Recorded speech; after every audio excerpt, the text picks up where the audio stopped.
Hi అండి, నేను మీ అనిత పూజారి. ఈరోజు చలివిండి ఎలా చేయాలో తెలుసుకుందాం. ఇదండి శనగిత్తనాల పొడి. ఇదైతే సద్ద పొడి, సద్దలండి వేయించి ఇలా మిక్సీ పట్టుకోవాలి. శనగిత్తనాలు కూడా వేయించి మిక్సీ పట్టుకోవాలి. ఇదైతే బెల్లం, అర్ధ కేజీ నువ్వులు, అర్ధ కేజీ సద్దలు, అర్ధ కేజీ శనగిత్తనాలకి కేజీ బెల్లం అయితే వేస్తున్నాం.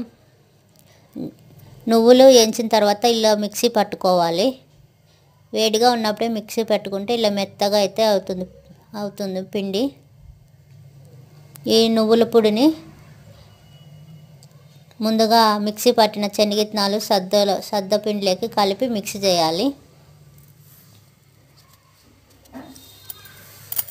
ఈ మిక్సీ చేసిన పొడిని మిక్సీ జార్లో కొంచెం కొంచెం వేసుకుంటూ అందులో బెల్లం కలుపుతూ మిక్సీ పట్టాలి. ఇంకా చూపించినట్టు మిక్సీ జార్లోకి ఫస్ట్ పిండిని అయితే వేయాలి, దానిపైన బెల్లం వేయాలి, తర్వాత మళ్ళీ పిండి వేయాలి. ఇదిగో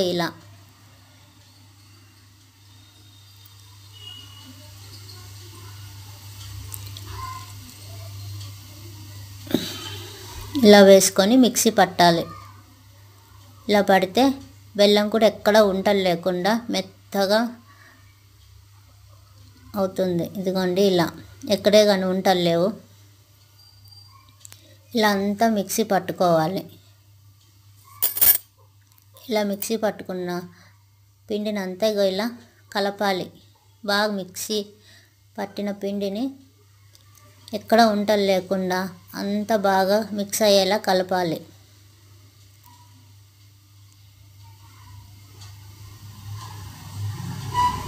ఉంటలు లేకుండా కలిపి ఇలా ముద్దకైతే ఇలా వస్తుందో లేదో చూడాలి. ఇవ్వండి, చలివిండికి ముద్ద అయితే రెడీ అయింది. మనం ఇలా ముద్దలైనా చేసుకోవచ్చు, లేదా ఇలాగే పిండి అయినా తినొచ్చు. ఇందులో పాలు పోసుకొని కట్టుకుంటే ఇంకా బాగుంటుంది. తినేవాళ్ళు ఇందులో పాలు వేయచ్చు, నెయ్యి వేయచ్చు. మేమైతే ఇలా పొడిగానే తింటాము.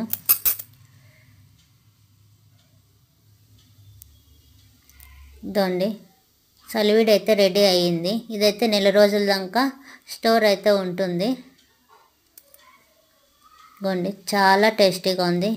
బెల్లం, సద్దలు, శనగిత్తనాలు, నువ్వులు అన్నీ బాగా సరిపోయాయి.